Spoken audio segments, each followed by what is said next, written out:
Picture this. You're scrolling through ancient Egyptian hieroglyphs, expecting tales of pharaohs and pyramids, when suddenly you stumble upon what's essentially a 4,000-year-old Yelp review for a brothel, complete with star ratings carved in stone. The ancient world wasn't just about monuments and mummies.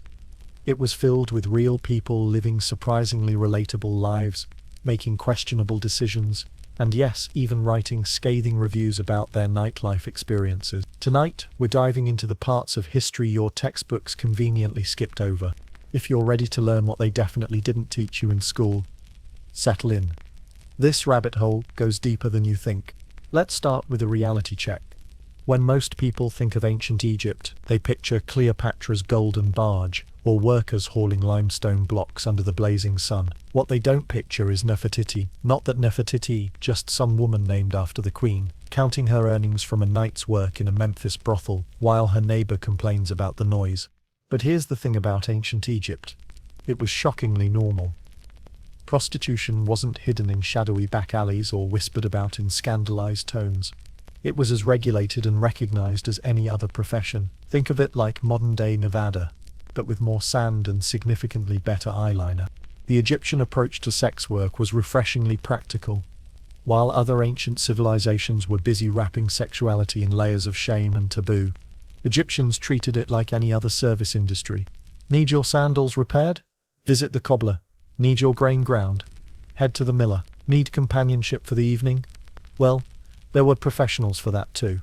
These establishments weren't seedy dives. Many were legitimate businesses with proper licenses, regular inspections, and even employee benefits. Some brothels were attached to temples, which might seem contradictory to modern sensibilities, but made perfect sense to the Egyptians. After all, if the gods created human desires, why wouldn't serving those desires be a form of worship? The women who worked in these establishments came from various backgrounds. Some were immigrants seeking economic opportunities in Egypt's thriving cities.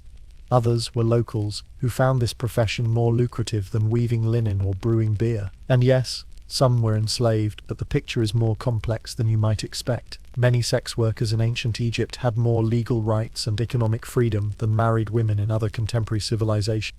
What's fascinating is how integrated these workers were into daily life. They weren't social outcasts. They were businesswomen. They paid taxes, owned property, and some even became quite wealthy. Archaeological evidence shows that successful courtesans could afford their own homes, servants, and elaborate burial preparations. One papyrus from Deir al-Medina mentions a woman who started as a sex worker and eventually became a respected priestess. The legal system protected them too. Egyptian law recognized contracts between sex workers and their clients, and there were penalties for violence against them. Compare that to most of human history where such workers had virtually no legal recourse, and you start to realize just how progressive ancient Egypt really was. But let's talk about what their actual daily lives looked like, because it wasn't all gold jewelry and perfumed oils. The reality was far more mundane and far more human than Hollywood would have you believe.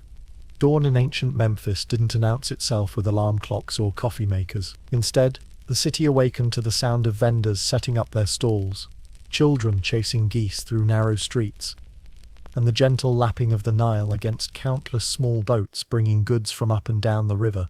For Camosset, let's call her Kay for short, morning began much like it would for any working woman in ancient Egypt. First, the practical matters: a quick wash with natron soap, a substance so effective that embalmers used it to preserve mummies. Then came the cosmetics, which weren't just vanity but necessity in a desert climate. Kohl around the eyes wasn't just fashionable, it actually helped prevent eye infections from sand and sun glare. The morning routine of an Egyptian sex worker was surprisingly similar to that of a modern entrepreneur. Kai would review her schedule, count her earnings from the previous night, and plan her day around both business and personal needs. She might have regular clients scheduled, new potential customers to meet, or administrative tasks to handle. Yes, even in ancient Egypt, there was paperwork. But before any of that, there was shopping to do. The morning markets of Memphis were like an ancient version of a farmer's market crossed with a mall food court. Vendors hawked everything from fresh fish pulled from the Nile that morning to exotic spices that had traveled thousands of miles along trade routes. Kayseh would need to buy food for her household, cosmetics for work, and perhaps fabric for new clothing. The market was also a social hub. This is where Kay would catch up on gossip, hear news from other parts of Egypt, and conduct the kind of networking that was essential to her profession. Information was currency in ancient Egypt, just as it is today. Knowing which merchant ships were arriving, which festivals were planned, or which wealthy officials were visiting the city, could make the difference between a profitable week and a lean one. Egyptian markets were surprisingly diverse. You'd hear a dozen different languages as traders from Nubia, the Levant, and even distant lands exchanged goods and stories. Kai might chat with a Nubian gold merchant in broken Egyptian while buying perfumed oil, then switch to discussing local politics with her fish vendor in perfect Memphis dialect. The food scene was more sophisticated than you might expect. Bread wasn't just bread. There were dozens of varieties, from simple barley loaves for everyday eating to elaborate cakes sweetened with dates and figs for special occasions. Beer wasn't just beer either. It was a dietary staple with different strengths and flavors, and many people drank it instead of water because the brewing process made it safer. After shopping, Kai might stop by a temple, not necessarily for religious reasons, though those were important too, but because temples were community centers. They offered services ranging from basic healthcare to financial advice. Some temples even functioned as banks, storing valuables and making loans. The social aspect of these morning routines can't be overstated. In a world without social media, television or newspapers, face-to-face interactions were how people stayed connected to their community. The woman selling bread knew everyone's business. The beer brewer heard all the latest scandals, and the temple priests kept track of births, deaths and marriages. But as the sun climbed higher and the morning crowd began to thin, it was time for Kay to prepare for the more professional aspects of her day. If you think getting ready for a night out is complicated now, imagine doing it without mirrors, electric lighting or running water. Yet somehow, ancient Egyptian women managed to achieve levels of glamour that would make modern beauty influencers weep with envy. The process began with skincare, which was serious business in a desert climate. Kay would start with oils. Not just any oils, but carefully blended combinations of moringa, castor, and various exotic imports that cost more per ounce than most people earned in a week. These weren't just cosmetics. They were protection against the harsh environment, and in a profession where appearance was everything, essential tools of the trade. Egyptian makeup was an art form that took years to master. The famous kohl wasn't just black eyeliner. It was a complex mixture of galena, malachite, and other minerals ground to a fine powder and mixed with oils or animal fat. Applying it required steady hands and considerable skill, creating dramatic lines that enhanced the eyes, and according to Egyptian belief, provided magical protection. But the eyes were just the beginning.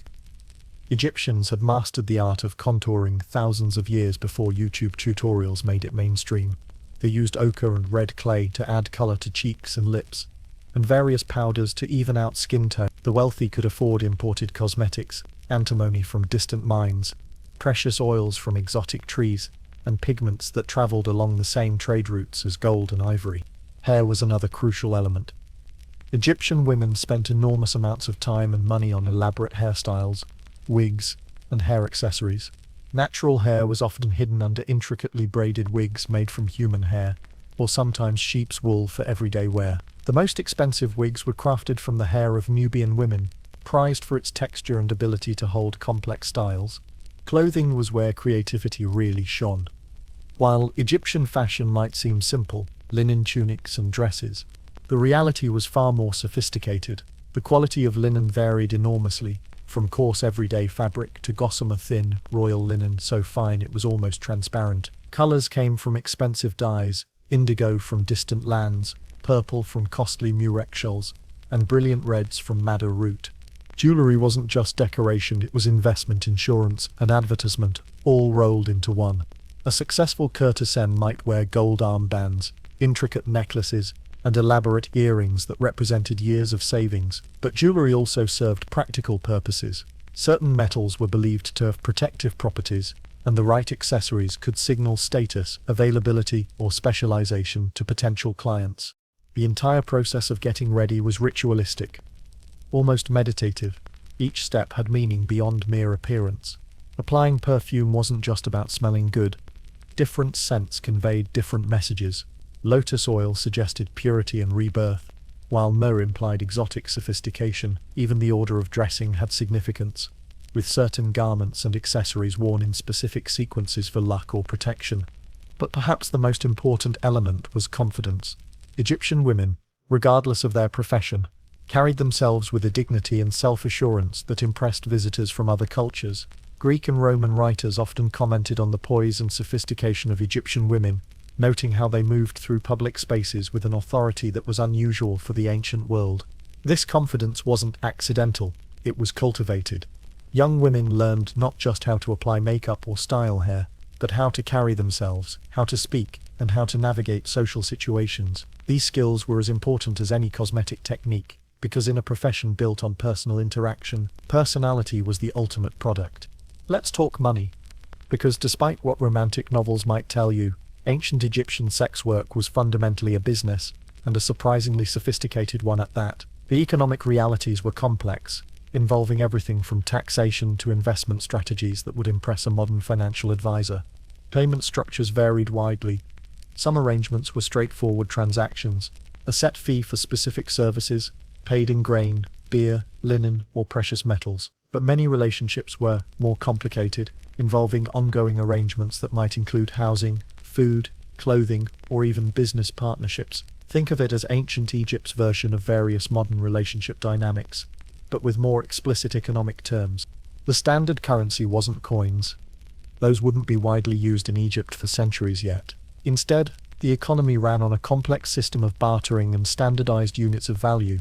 A deben was a weight measurement that became a unit of account, roughly equivalent to 91 grams of silver. Most transactions, however, were calculated in terms of grain equivalents, since bread was the dietary staple and everyone understood its value. A successful courtesan might charge anywhere from 1 deben to 10 deben for an evening, depending on her reputation, the client's status, and the specific services requested. To put that in perspective, a skilled craftsman might earn about 2 deben per month, while a laborer made perhaps half that. The top-tier courtesans could command fees that rivaled the monthly salaries of government officials. But here's where it gets interesting. Many sex workers weren't just selling services. They were running small businesses. They might employ servants, own property, and invest in other ventures. Some archaeological evidence suggests that successful courtesans invested in trading expeditions, lent money to merchants, and even owned shares in business partnerships. The tax situation was complicated. Sex workers paid taxes like any other professionals, but the rates and methods varied depending on whether they worked independently or were employed by an establishment. Some operated under temple auspices, which provided certain protections, but also meant sharing revenue with religious authorities. Others worked for private brothel owners, who handled the administrative aspects in exchange for a significant percentage of earnings. Location was everything, just as in modern real estate. A courtesan working near the royal palace or major temples could charge premium rates, while those in working-class districts had to compete primarily on price. The most desirable areas were near harbors and markets, where traveling merchants and foreign visitors created a steady stream of wealthy potential clients. The seasonal nature of the economy affected sex work just like every other profession. During flood season, when the Nile overflowed and farming stopped, workers migrated to cities for temporary employment, creating increased demand. Festival periods brought religious pilgrims and tourists, while harvest time saw rural landowners visiting urban areas to sell their crops and spend their profits. Risk management was crucial. Smart courtesans diversified their income streams, maintained emergency funds, and built networks of professional relationships that could provide support during difficult periods. Some saved enough to eventually transition into other professions, becoming merchants, restaurant owners, or even priestesses. The most successful ones understood that they weren't just selling physical services. They were providing entertainment, companionship, and social connections. This meant investing in education, learning to read and write, staying informed about current events, and developing conversational skills that could engage wealthy and educated clients. But money wasn't everything, and the social dynamics of the profession were just as complex as the economic ones. Ancient Egyptian society was obsessed with hierarchy, not just the obvious distinctions between pharaohs and peasants, but countless subtle gradations of status that affected every aspect of daily life. Sex work existed within this system, creating its own complex social ladder that reflected and sometimes subverted the broader social order. At the top were the hetairai, educated courtesans who served wealthy clients. and often wielded considerable social influence. These women were the ancient equivalent of high-end escort services, providing not just physical intimacy, but intellectual companionship, political information, and cultural sophistication. They attended banquets with government officials, traveled with wealthy merchants, and sometimes accumulated enough wealth and connections to influence political decisions. Below them were the independent sex workers who operated their own businesses.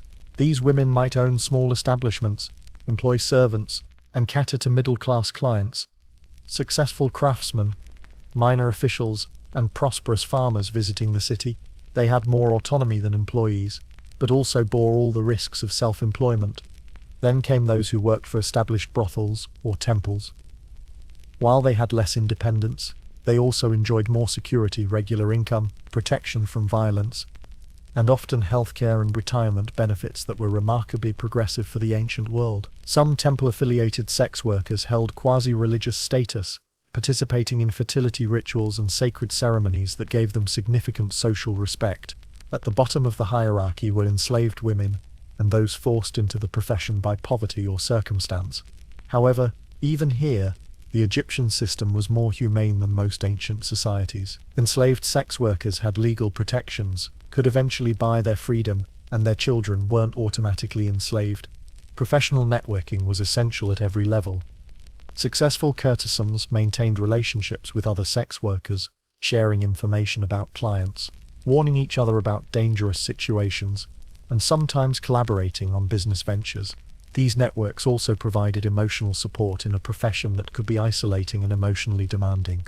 The relationships with clients were equally complex. Many arrangements went far beyond simple transactions, developing into ongoing relationships that might last for years. Some clients provided financial support, housing, or business opportunities. Others offered social connections, political information, or protection. The most successful courtesans were skilled at managing these relationships, maintaining professional boundaries while developing genuine personal connections.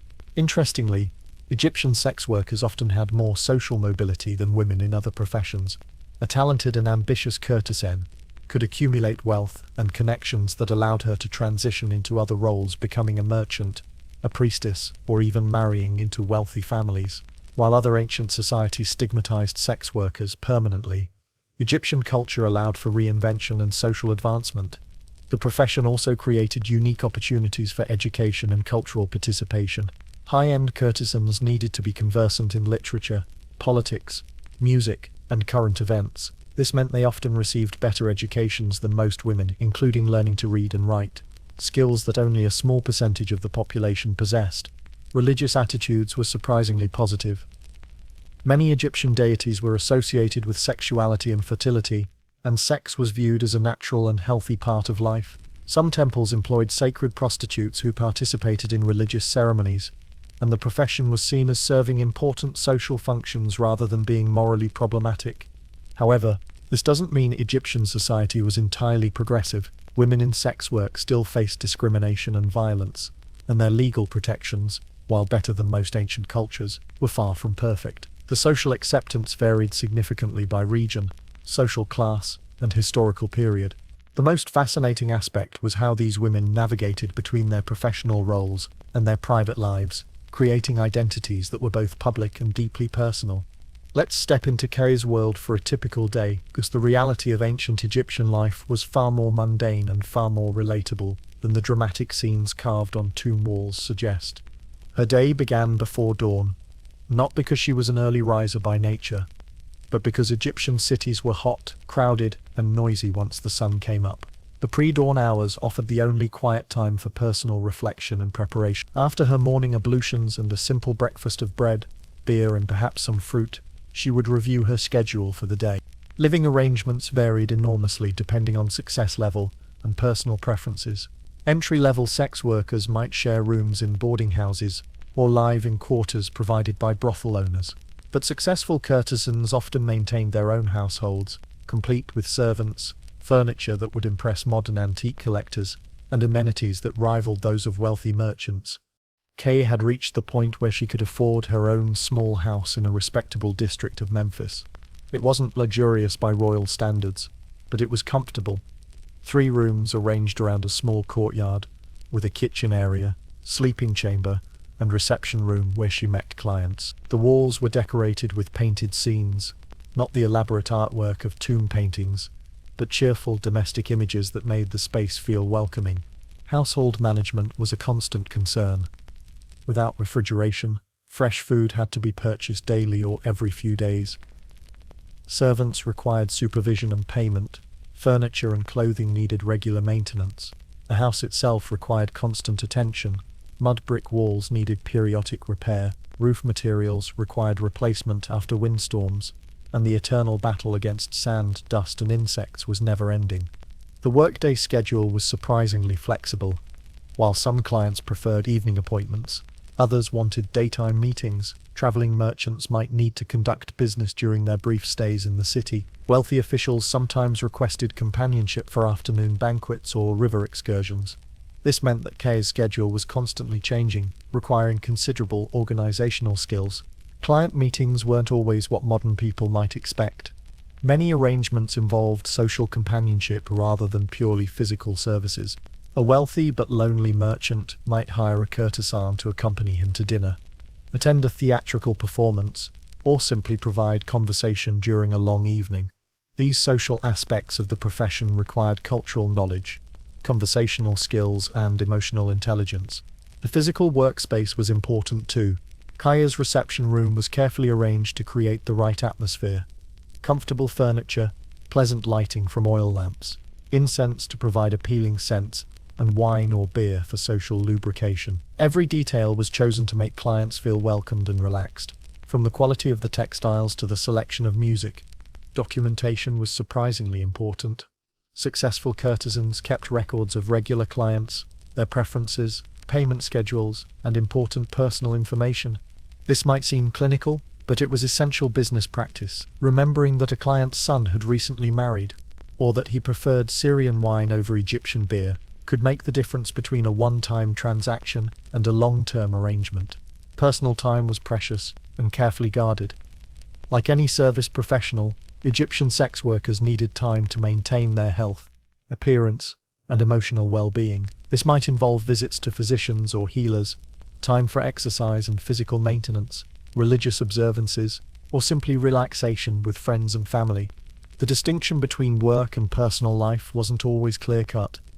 Professional relationships sometimes evolved into personal friendships.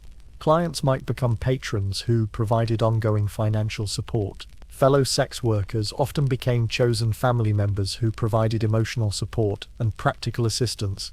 Evening routines were as important as morning preparations, involving careful attention to appearance, mood, and energy levels. The work required significant emotional labor, being charming, attentive, and engaging, even when tired or dealing with personal problems. If you think modern healthcare is complicated, try navigating ancient Egyptian medicine, where your physician might prescribe a combination of surgery, magical spells, and ground-up crocodile dung. Yet, despite the occasional bizarre remedy, Egyptian medical care was surprisingly sophisticated, especially for sex workers, who had unique health considerations. Personal hygiene wasn't just about comfort, it was literally a matter of survival. In a hot, dusty climate without modern plumbing, cleanliness required constant attention and considerable resources. Successful courtesans invested heavily in bathing facilities, high-quality soaps, and regular access to fresh water, which wasn't always guaranteed even in major cities. The Egyptian approach to bathing was thorough and ritualistic. Daily washing involved Nectron-based soaps that were effective against bacteria and parasites. Wealthier women could afford private bathing chambers with clay pipes that delivered water from rooftop storage tanks. Others used public bathhouses or made arrangements with neighbors who had better facilities. Dental care was crucial in a profession where personal attractiveness was paramount. Egyptians understood the importance of oral hygiene, using tooth-cleaning sticks and abrasive powders made from ground minerals. They even performed dental surgery, filling cavities with various materials and creating primitive crowns. Archaeological evidence shows that some ancient Egyptians had remarkably good dental health, especially considering their diet.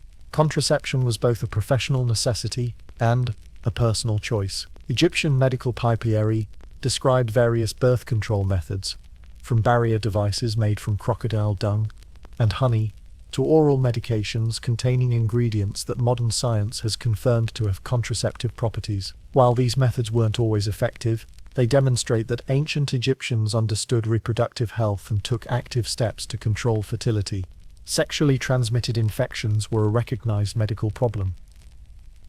Egyptian physicians described symptoms and treatments for various conditions that modern doctors would recognize as gonorrhea, syphilis, and other STIs. Treatments ranged from herbal remedies to more aggressive interventions, and some were surprisingly effective. Honey, for example, has genuine antibiotic properties and was commonly used for treating infections.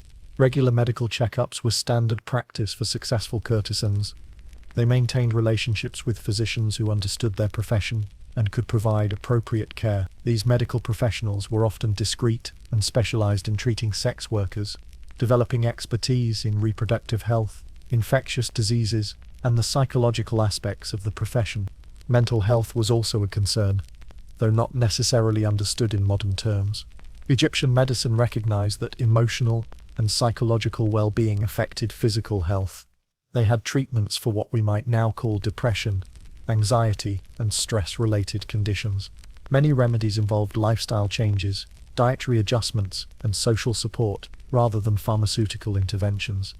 Physical fitness was essential for professional success. Courtesans needed to maintain their appearance, energy levels, and physical capabilities. This meant regular exercise, which, for Egyptian women, often involved dancing, swimming in the Nile, and various physical activities that doubled as entertainment and fitness routines. Cosmetic procedures were more advanced than most people realize. Egyptians performed early forms of cosmetic surgery, treated skin conditions with sophisticated dermatological remedies, and used various techniques to maintain youthful appearance. They understood that diet affected skin quality, that certain oils prevented aging, and that regular massage improved circulation and muscle tone. Pregnancy and childbirth required specialized care. While some sex workers chose to have children, others took active steps to prevent pregnancy. Egyptian medicine provided options for both choices, with physicians who specialized in obstetrics and gynecology providing care that was remarkably advanced for its time. The most interesting aspect was how healthcare was integrated into daily life. Rather than waiting until illness struck, successful courtesans practiced preventive medicine, maintaining their health through careful attention to diet, exercise, hygiene, and stress management. This holistic approach to wellness was both practical necessity and professional requirement. Ancient Egyptian fashion was far more sophisticated than Hollywood's wrap a sheet around yourself approach suggests. In fact, Egyptian clothing and beauty standards were so influential that they shaped Mediterranean fashion for centuries, and some elements would be perfectly at home in modern boutiques. The foundation of Egyptian fashion was linen, not because cotton wasn't available, it was, but because linen was considered the purest, most luxurious fabric. The finest Egyptian linen was so gossamer thin that it was practically transparent, yet so skillfully woven that it could last for generations. A single garment made from royal quality linen could cost more than a laborer earned in a year. But here's where it gets interesting. Egyptian clothing wasn't just about covering the body, it was about enhancing it. The classic Egyptian dress, which looks simple in tomb paintings, was actually an engineering marvel. The way it was cut, pleated, and fitted could transform the wearer's silhouette, emphasizing curves, elongating the torso, or creating the illusion of different proportions. Color was everything, and not just for aesthetic reasons.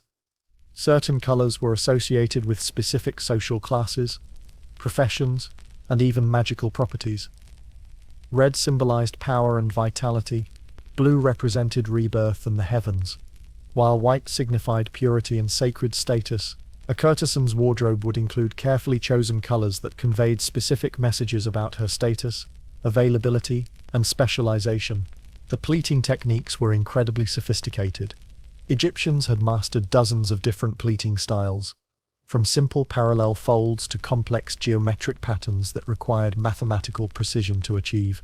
These pleats weren't just decorative, they allowed garments to fit closely to the body while still providing freedom of movement, essential for the kind of dancing and physical activity that were part of professional entertainment. Jewelry served multiple functions beyond decoration. It was investment, insurance, status symbol, and spiritual protection all rolled into one. A successful courtesan might wear gold armbands that represented months of savings, but also served as portable wealth that could be quickly converted to cash if needed. The intricate designs often incorporated protective symbols and precious stones believed to have magical properties. Hairstyles were art forms that took hours to create and required considerable skill to maintain. The elaborate wigs worn by wealthy Egyptian women involved hundreds of individual braids, complex architectural structures, and decorative elements that might include gold threads, precious stones, and aromatic oils. A single high-quality wig could cost as much as a house. Makeup wasn't just about looking attractive, it was about transformation. The dramatic eye makeup that characterized Egyptian beauty served practical purposes, sun protection, infection prevention, but also created powerful psychological effects. The process of applying makeup was ritualistic, almost meditative, allowing women to transform from their everyday selves into their professional personas. Perfume was serious business in ancient Egypt. The Egyptians were master perfumers, creating complex fragrances that might involve dozens of ingredients from around the known world. Different scents conveyed different messages. Lotus for purity, myrrh for sophistication, jasmine for sensuality. A courtesan's signature scent became part of her professional brand, something clients would remember and associate specifically with her. Personal style varied enormously depending on target clientele.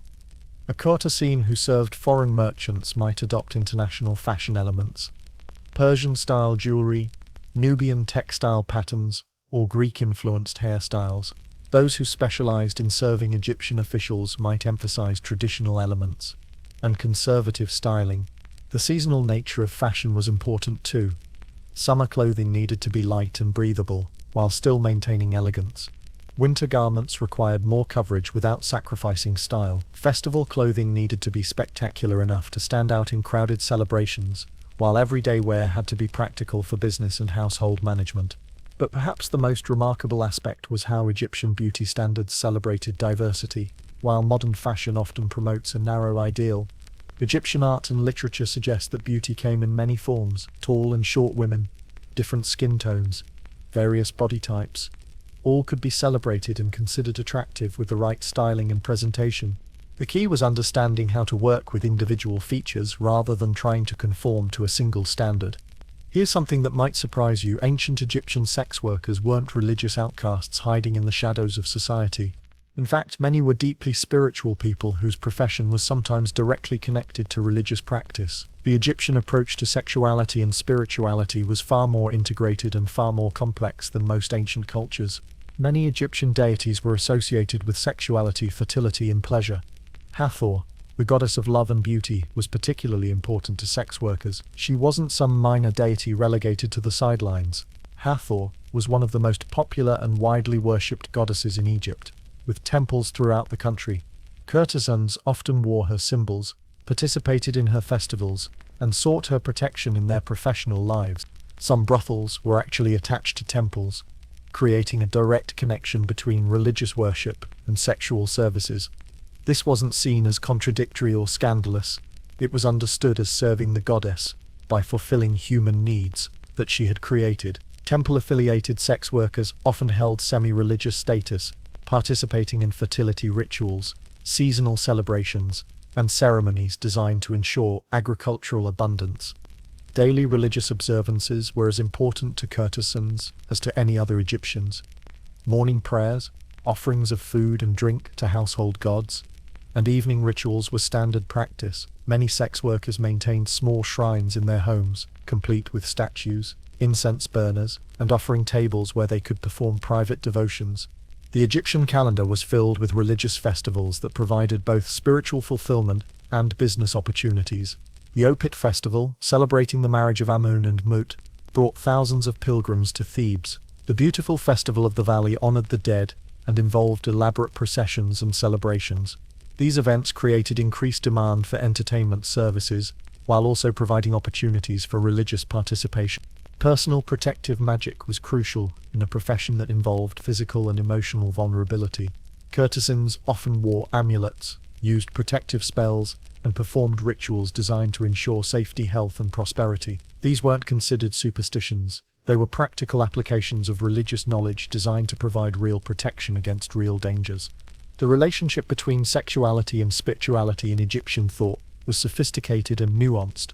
Sexual energy was seen as a creative force that connected humans to the divine powers of generation and renewal. This meant that skilled courtesans weren't just providing physical services, they were facilitating spiritual experiences that connected clients to fundamental life forces. Death and afterlife preparations were as important to sex workers as to any other Egyptians. Successful courtesans saved money for proper burial preparations, purchased funerary equipment, and made arrangements for the mummification and burial rites that would ensure their successful transition to the afterlife. Some even commissioned tomb decorations that depicted their professional achievements alongside traditional religious scenes. Confession and purification rituals were regular practices.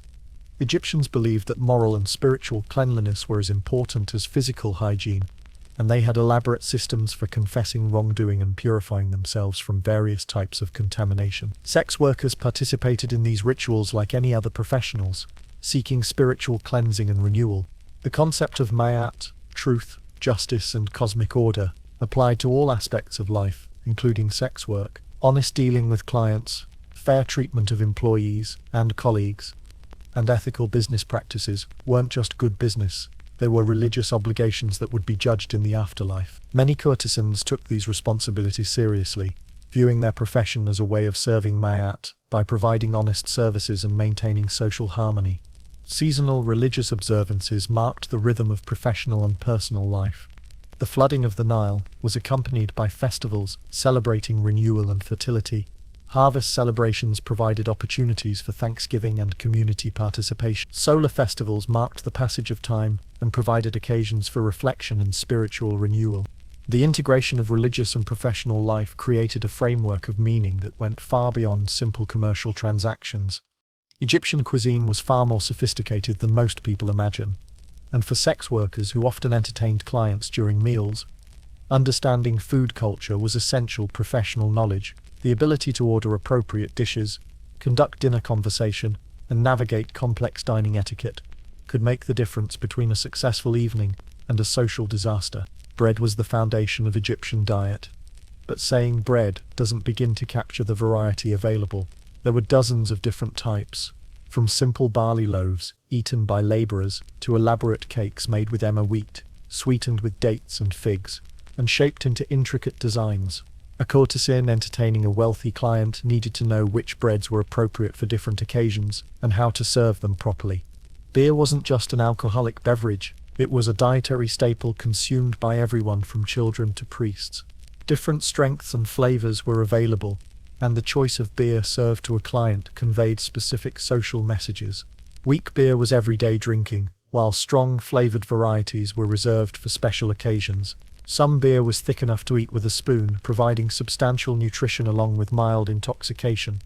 Wine was more exotic and expensive, mostly imported from the Levant, or produced in limited quantities in Egyptian vineyards. Serving wine indicated sophistication and expense, and knowledge of different vintages and proper serving techniques was essential for courtesans who served wealthy clients. The vessels used for wine service, cups, pitchers, and mixing bowls, were often valuable items that demonstrated the host's status. Meat was a luxury that most Egyptians consumed rarely, making it an important element in professional entertaining. Beef was the most prestigious, followed by goat, lamb, and various wild game. Fish from the Nile was more common, but still required skill to prepare properly. Poultry, ducks, geese, and chickens occupied a middle ground between everyday and luxury foods. Vegetarian dishes were more common, and often more creative than meat-based meals. Egyptians had mastered the art of preparing lentils, beans, onions, garlic, and various greens in dozens of different ways. Fruits were particularly important. Dates, figs, grapes, pomegranates, and melons were not just desserts, but essential parts of balanced meals. Dining etiquette was complex and socially significant. The proper way to sit, men and women often sat separately, how to wash hands before and during meals, the order in which dishes were served, and appropriate conversation topics were all crucial knowledge. A courtesan who made etiquette mistakes during a formal dinner would quickly lose credibility with sophisticated clients. Spices and seasonings were markers of wealth and worldliness.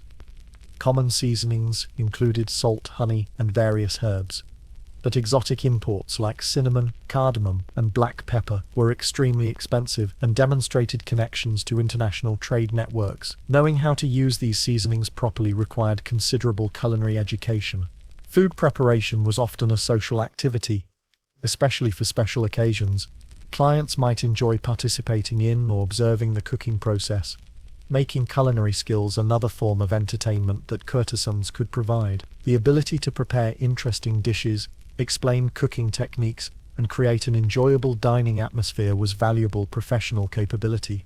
Religious dietary restrictions and requirements added another layer of complexity. Certain foods were forbidden during specific periods, while others were required for religious observances. Understanding these requirements and being able to accommodate them was essential when serving clients from different social backgrounds or religious traditions. Banquet culture was particularly important for high-end courtesans. Egyptian banquets were elaborate affairs that might last for hours, involving multiple courses, entertainment, and complex social interactions. The seating arrangements, conversation management, and coordination with musicians and dancers required considerable organizational skills and social intelligence. Seasonal availability affected both daily meals and special occasion dining. The annual Nile flood cycle determined when fresh produce was available, while religious festivals created demand for specific traditional foods. Understanding these patterns and planning accordingly was part of successful household and business management. The economics of food service could be substantial. Providing high-quality meals for wealthy clients required significant investment in ingredients, cooking equipment, and serving vessels, but the returns could be equally significant, as the ability to provide exceptional dining experiences could justify premium fees and create long-term client relationships. Entertainment in ancient Egypt wasn't passive consumption. It was participatory, interactive, and often improvisational. For courtesans who were expected to be skilled entertainers as well as companions, mastering various art forms wasn't optional luxury, but professional necessity. Music was everywhere in Egyptian society, from religious ceremonies to work songs that helped coordinate group labor. But formal musical entertainment required considerable skill and training. Courtesans needed to play instruments, harps, lutes, flutes, and various percussion instruments, and understand how different musical styles created different moods and atmospheres. Dancing was equally important, and far more sophisticated than modern people usually imagine. Egyptian dance included everything from religious ritual movements to acrobatic performances that required years of training to master. Different dances were appropriate for different occasions.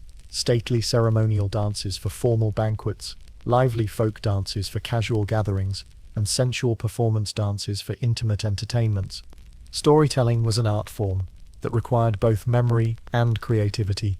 Courtesans needed to know traditional tales, myths, legends, historical stories, but also be able to adapt them for different audiences and occasions. A story told to impress a scholarly client would be different from one shared with a merchant who wanted simple entertainment after a hard day's work. Poetry and literature were highly valued, and educated courtesans were expected to compose original verses as well as recite classical works. Egyptian poetry included love songs, religious hymns, wisdom literature, and satirical pieces that commented on contemporary events. The ability to create personalized poems for specific clients was a valuable skill that commanded premium fees. Board games were serious business in ancient Egypt, with social and sometimes religious significance. Senet, the most popular game, wasn't just entertainment, but was believed to represent the soul's journey through the afterlife. Mian, played on a spiral board, required strategic thinking and mathematical skills. Courtesans who could provide skilled game partnership offered intellectual stimulation along with social companionship. Visual arts appreciation was important for serving sophisticated clients. Wealthy Egyptians collected paintings, sculptures, and decorative objects, and they expected their companions to be able to discuss artistic techniques, symbolic meanings, and aesthetic qualities. This required education in art history, religious symbolism, and contemporary artistic trends. Theatre and dramatic performance were popular forms of entertainment, ranging from religious mystery plays performed at temples to secular comedies and dramatic presentations at private parties. Some courtesans specialized in dramatic performance, developing characters and presentations that became their professional signatures. Intellectual conversation was perhaps the most challenging entertainment skill to master. Educated clients expected companions who could discuss philosophy, politics, literature, and current events with knowledge and insight. This required staying informed about political developments, understanding religious and philosophical debates, and having opinions on contemporary issues. Physical entertainments included various athletic competitions and demonstrations. Swimming, wrestling, archery, and chariot racing were popular spectator sports, but many Egyptians also participated actively. Courtesans who could participate in or intelligently discuss athletic activities had additional ways to connect with sports-minded clients. Cultural events provided both entertainment opportunities and professional networking possibilities. Religious festivals, royal celebrations, and seasonal observances brought together people from different social classes and geographical regions, creating opportunities to meet new clients and demonstrate entertaining skills to larger audiences.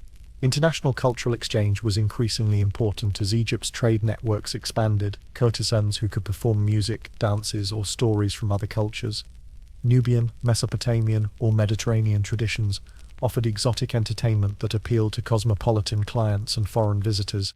The economics of entertainment were complex.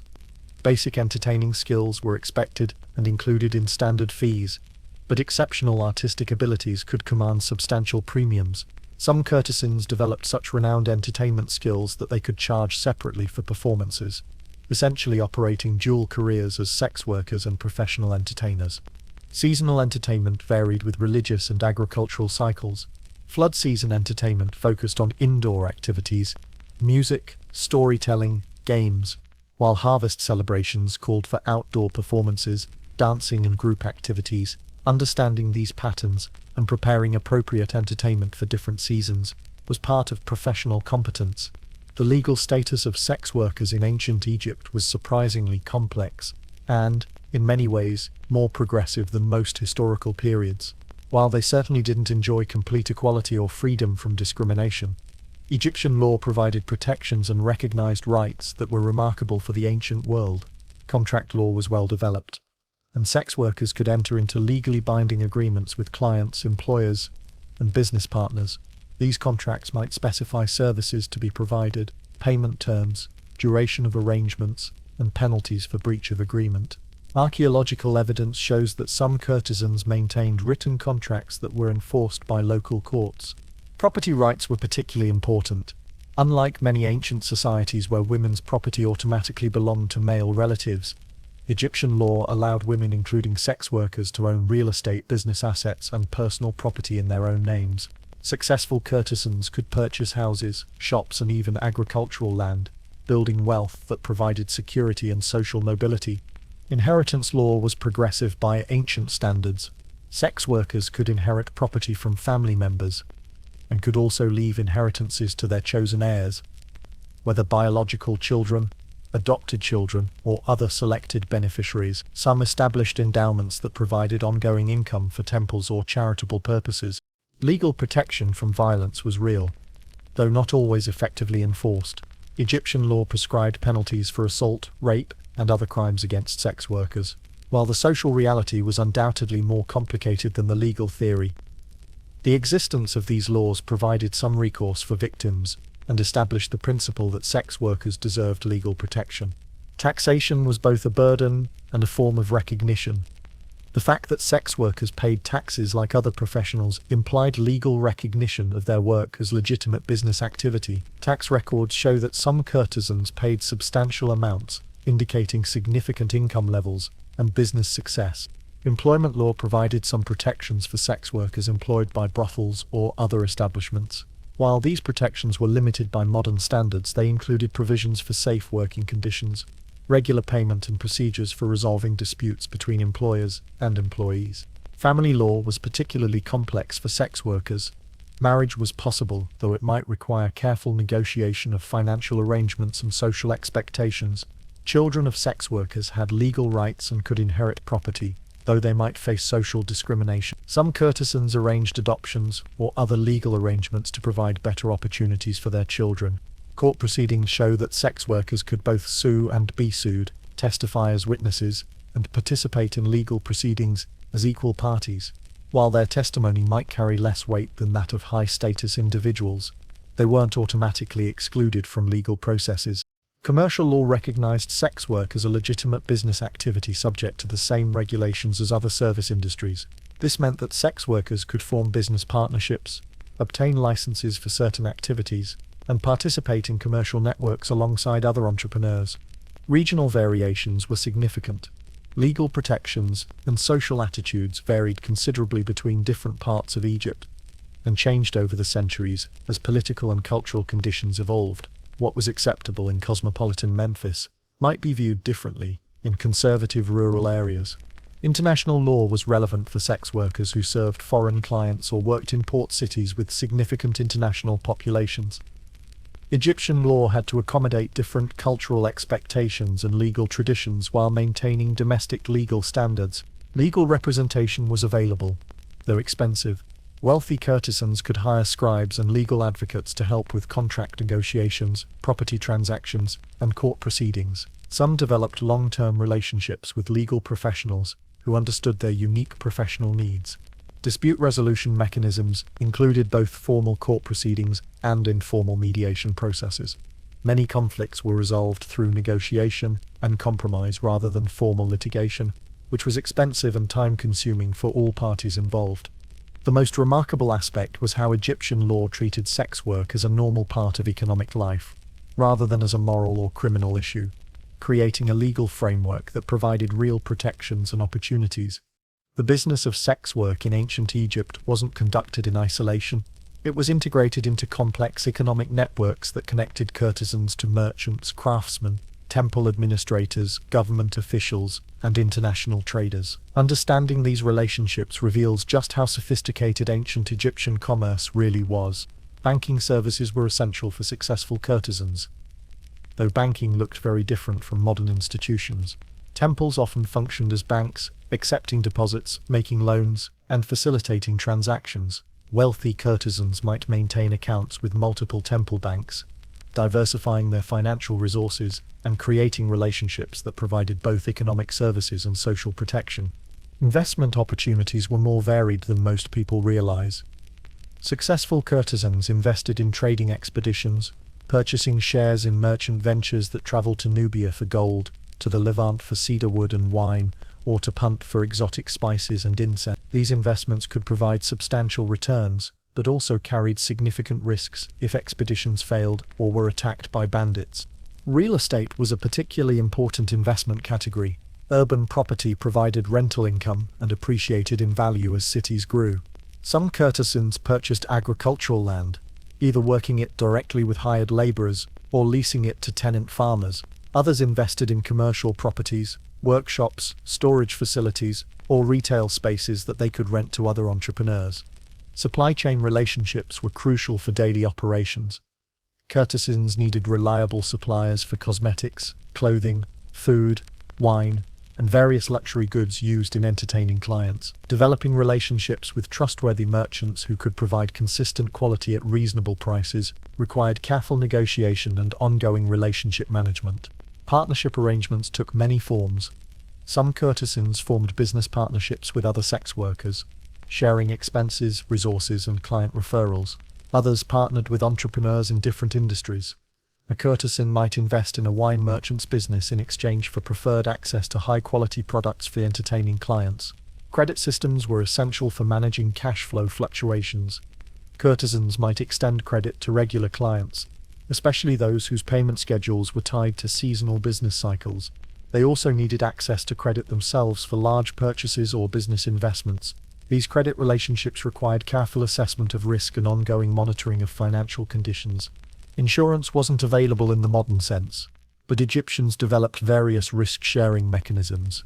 Professional guilds provided mutual support for members facing financial difficulties. Religious organizations offered assistance during emergencies. Some business partnerships included provisions for supporting partners who experienced health problems or other crises. International trade connections were increasingly important as Egypt's economy became more globally integrated. Courtesans who served foreign merchants and diplomats needed access to imported luxury goods, Syrian wine, Lebanese cedar products, Nubian gold jewelry, and exotic spices from distant lands. These connections also provided opportunities for currency exchange and international investments. Labor relationships were complex and varied. Successful courtesans often employed servants, security personnel, and various service providers. Managing these relationships required understanding labor law, negotiating fair compensation, and maintaining good working conditions that would attract reliable employees. Quality control systems were essential for maintaining professional reputation. This meant establishing relationships with suppliers who could consistently deliver high-quality products and services. It also required ongoing investment in training, equipment maintenance, and facility improvements to ensure that client experiences met expectations. Financial planning was sophisticated, involving strategies for managing income fluctuations, planning for retirement, and providing for family members. Some courtesans established endowments that would provide ongoing income after they retired from active work. Others invested in businesses that could provide alternative income sources as they aged. Tax planning was another important consideration. Successful courtesans needed to understand tax laws, maintain proper records, and develop strategies for minimizing tax burden while remaining compliant with legal requirements. This often required hiring scribes and accountants who specialized in tax preparation and financial planning. The most remarkable aspect was how these economic networks created opportunities for social mobility and economic advancement that were unusual for women in the ancient world. Let's be honest about the darker side of ancient Egyptian sex work, because romanticizing the past doesn't help us understand the real experiences of real people who faced genuine dangers and difficult choices in their daily lives. Physical safety was a constant concern. While Egyptian law provided some protections, enforcement was inconsistent, and violence against sex workers was a real and ongoing threat. Clients might become aggressive when drunk, refuse to pay for services, or become possessive and threatening. Some courtesans hired bodyguards or security personnel, while others developed networks of mutual protection with colleagues. Economic vulnerability was perhaps even more challenging than physical danger. The profession provided opportunities for substantial income, but it also involved significant financial risks. Illness, injury, or aging could quickly end a courtesan's earning capacity. Clients might default on payments, business investments could fail, and economic downturns could drastically reduce demand for services. Social stigma existed despite the relative acceptance of sex work in Egyptian society. Courtesans faced discrimination in various forms. They might be excluded from certain social events, their children might face prejudice, and they could encounter difficulties when trying to transition to other professions or marry into respectable families. Health risks were substantial and poorly understood by ancient medical standards. Sexually transmitted infections were common and often untreatable. Pregnancy could end a career or create additional economic burdens. Physical demands of the profession could cause chronic health problems, and access to healthcare was expensive and not always effective. Legal vulnerabilities were significant. Despite theoretical protections, courtesans had limited recourse against wealthy or powerful clients who mistreated them. Contract disputes were expensive to litigate, and outcomes were uncertain. Property rights, while legally recognized, could be challenged by family members or business associates. Psychological stress was inevitable in a profession that required constant emotional labor while dealing with social prejudice and personal safety concerns. The need to maintain an appealing persona regardless of personal feelings, combined with the isolation that could result from social stigma, created mental health challenges that ancient medicine was poorly equipped to address. Aging was a particular challenge in a profession that valued youth and physical attractiveness. While some courtesans successfully transitioned to other roles as they aged, becoming businesswomen, priestesses, or madams who managed younger sex workers, others faced poverty and social isolation when their earning capacity declined. Competition was intense, especially in major cities where numerous sex workers competed for the same clients. This created pressure to continuously invest in appearance, skills, and marketing while accepting lower fees to remain competitive. Some courtesans formed cooperative arrangements, but others faced cutthroat competition that could become personally and professionally destructive. Family relationships were often complicated by professional choices.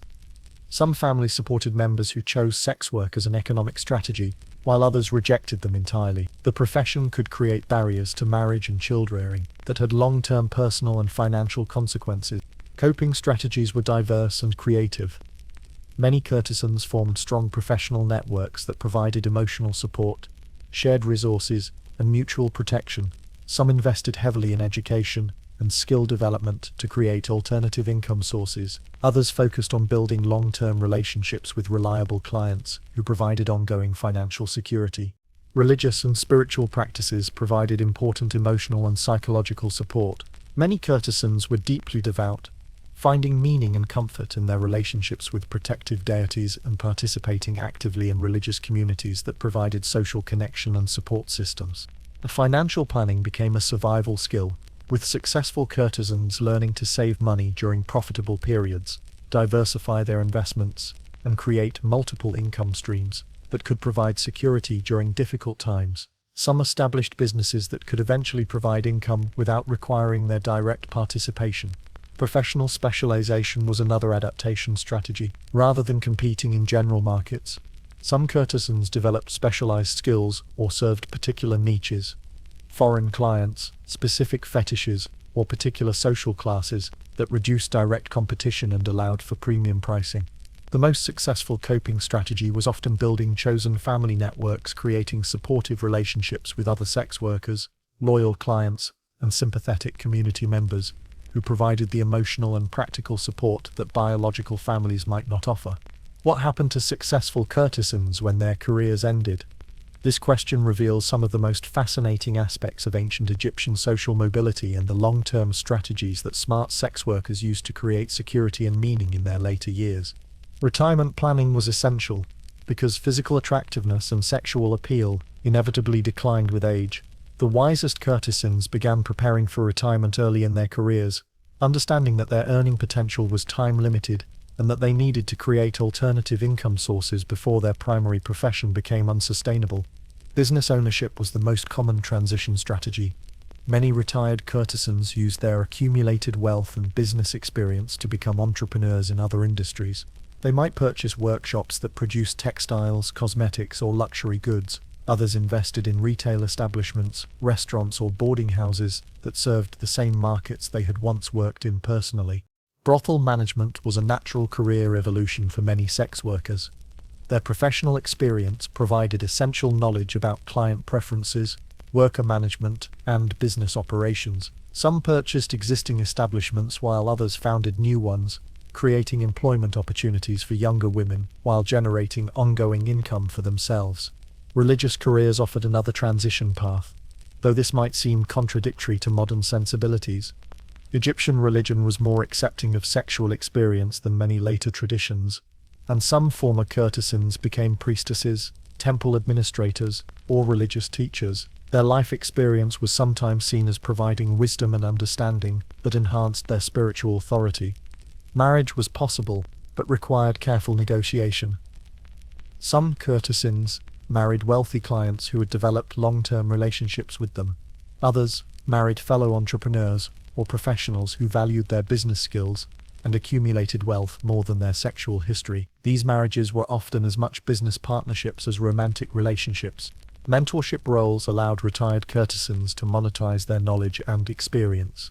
They might teach younger sex workers about business practices, client management, safety strategies, and professional skills. Some established training schools or apprenticeship programs that provided structured education for women entering the profession.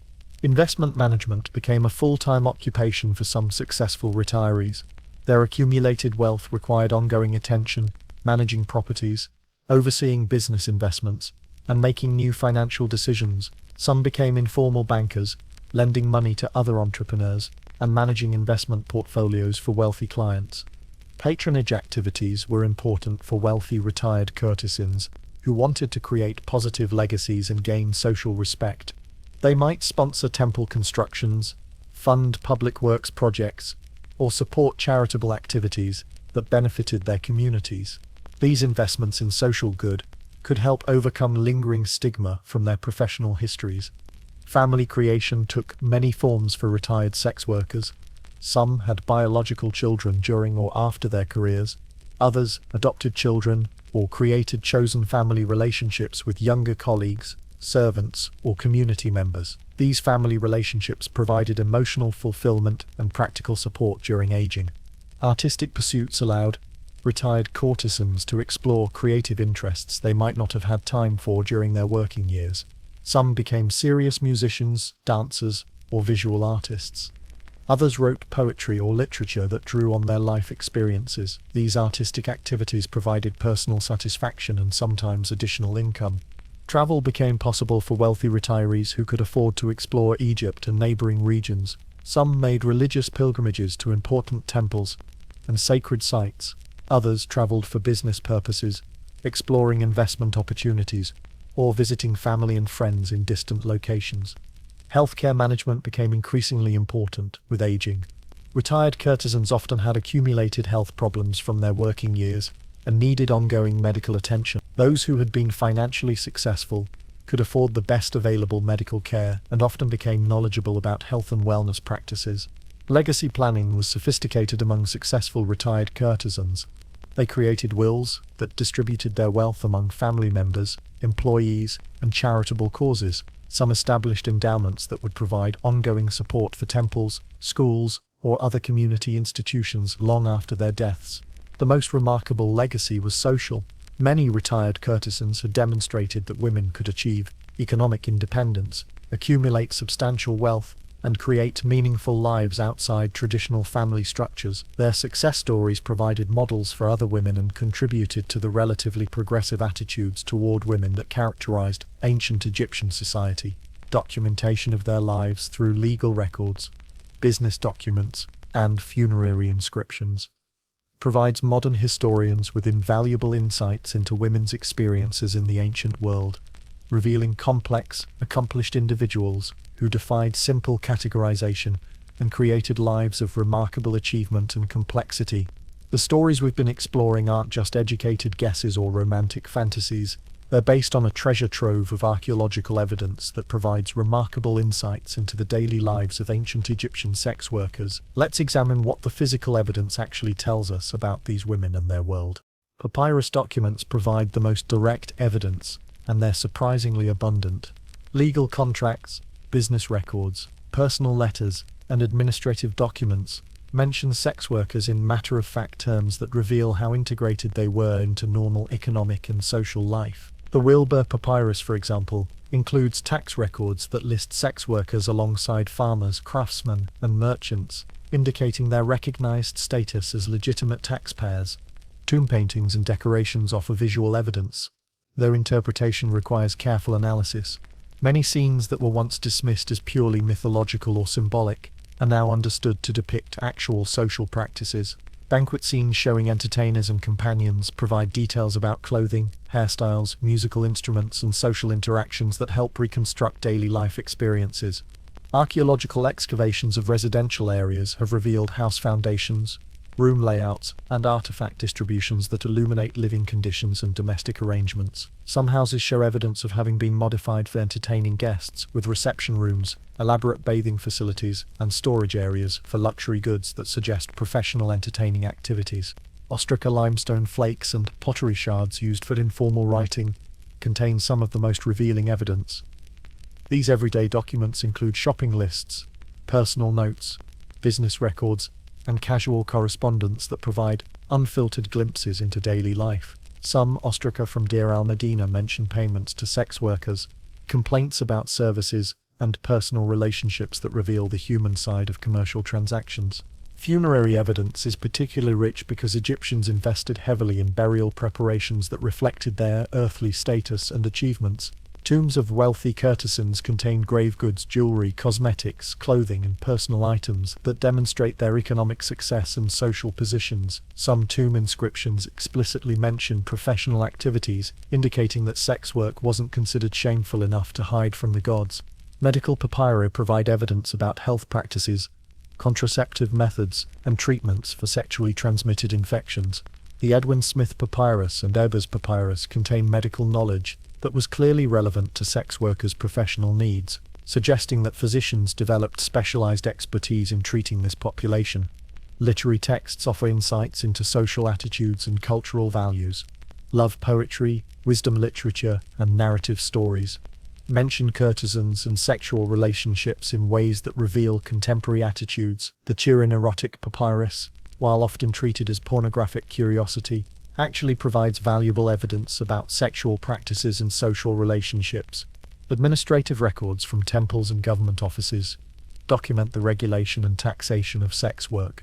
These bureaucratic documents reveal the legal framework within which sex workers operated and demonstrate that their activities were officially recognized and regulated rather than prohibited or ignored. Trade records and commercial documents show that sex workers participated in complex economic networks. Receipts, invoices, and shipping records mention luxury goods, cosmetics, and imported items that were essential to the profession, revealing the economic scale and international connections of the industry. Personal name studies reveal interesting patterns about sex workers' identities and social relationships. Many adopted professional names that differed from their birth names, suggesting conscious creation of professional personas. Some names indicate foreign origins, confirming that sex work attracted immigrants seeking economic opportunities. Comparative analysis with contemporary cultures provides context for interpreting Egyptian evidence. Records from Mesopotamian, Greek, and Roman sources help historians understand which aspects of Egyptian sex work were unique and which were common to ancient Mediterranean societies. Recent technological advances in archaeological analysis have revealed new evidence that wasn't accessible to earlier researchers. Advanced imaging techniques can detect faded inscriptions, chemical analysis can identify cosmetic residues, and DNA analysis of human remains can provide information about health, diet, and geographic origins. The challenge for modern historians is interpreting this evidence without imposing contemporary assumptions or moral judgments. Ancient Egyptian attitudes towards sexuality, gender roles, and economic relationships were different from modern perspectives, and understanding these differences is essential for accurate historical reconstruction. What emerges from careful analysis of all this evidence is a picture of remarkable complexity. Sex workers who were simultaneously marginalized and integrated, vulnerable and powerful, constrained by social expectations, and capable of remarkable individual achievement. As we reach the end of our journey through the daily lives of ancient Egyptian sex workers, it's worth stepping back to consider what these stories reveal about human nature, social organization, and the continuities that connect us to people who lived 4,000 years ago. The most striking revelation is how recognizably human these ancient people were. Strip away the hieroglyphs and linen clothing, and you find individuals grappling with the same fundamental challenges that people face today: earning a living, maintaining relationships, planning for the future, and finding meaning in their lives. Ka's morning routine of checking her schedule and planning her day isn't fundamentally different from a modern entrepreneur's morning routine. Economic pressures created similar responses across millennia. Then as now, people sought financial security, diversified their income sources, and made strategic career decisions based on market conditions and personal capabilities. The Egyptian courtesan who invested in real estate and developed multiple income streams was employing strategies that would be perfectly familiar to modern financial advisors. Social dynamics reveal both change and continuity. While the specific forms of discrimination and acceptance have evolved, the basic human tendencies toward both prejudice and tolerance appear remarkably consistent. Egyptian society's relative acceptance of sex work alongside persistent social stigma mirrors contemporary debates about legitimacy, morality, and legal recognition. The relationship between sexuality and power remains complex across cultures and centuries. Egyptian sex workers who accumulated wealth and social influence through their profession were navigating power dynamics that still exist today. Their strategies for managing personal safety, building professional networks, and creating economic security address challenges that haven't disappeared with technological progress. Gender roles and women's autonomy show both progress and regression over time. In some ways, ancient Egyptian women had more economic freedom and legal rights than women in many subsequent historical periods. The story of Egyptian courtesans reminds us that progress isn't linear, and that contemporary gender equality represents recent achievements that shouldn't be taken for granted. Professional identity and personal dignity transcend historical periods. The Egyptian sex workers who took pride in their skills, maintained professional standards, and created meaningful lives despite social challenges were expressing fundamental human needs for respect, accomplishment, and self-determination that resonate across millennia. Religious and spiritual dimensions of human experience show fascinating variations and surprising continuities. The integration of sexuality and spirituality in Egyptian culture contrasts sharply with later religious traditions, yet the fundamental human search for meaning and connection to larger purposes remains constant. family and relationship patterns reveal both universal desires and cultural variations. The ways Egyptian sex workers created chosen families, maintained professional relationships, and balanced personal and economic needs reflect ongoing human challenges in creating meaningful connections while managing practical necessities. The archaeological evidence that preserves these stories reminds us how much of human experience has been lost to time.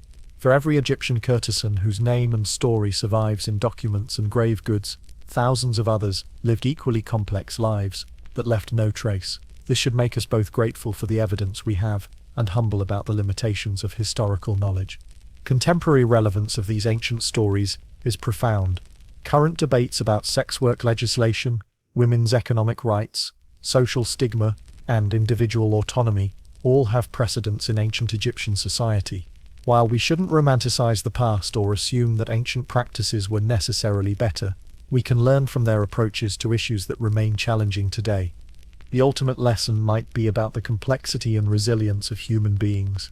The Egyptian sex workers we've encountered were neither victims nor heroes, but complex individuals who made difficult choices in challenging circumstances, created meaningful lives within social constraints, and left behind evidence of remarkable human achievement and adaptation.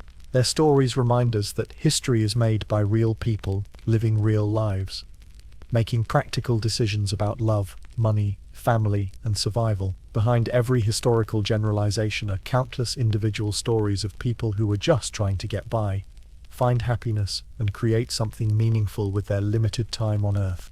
And there you have it, the surprisingly complex, utterly human, and completely fascinating world of ancient Egyptian sex workers. These weren't the simplified figures of Hollywood films or academic abstractions, but real people navigating love, money, religion, and daily life 4,000 years ago with remarkable sophistication and resilience.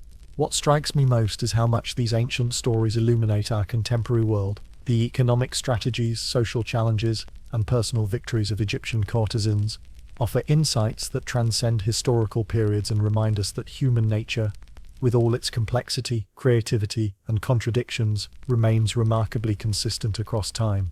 If you've made it this far into ancient Egyptian social history at bedtime, you're clearly the kind of person who appreciates the weird, wonderful, and unexpectedly relevant stories that history has to offer. Sweet dreams. And remember, there are always more fascinating rabbit holes to explore in the endless complexity of human experience.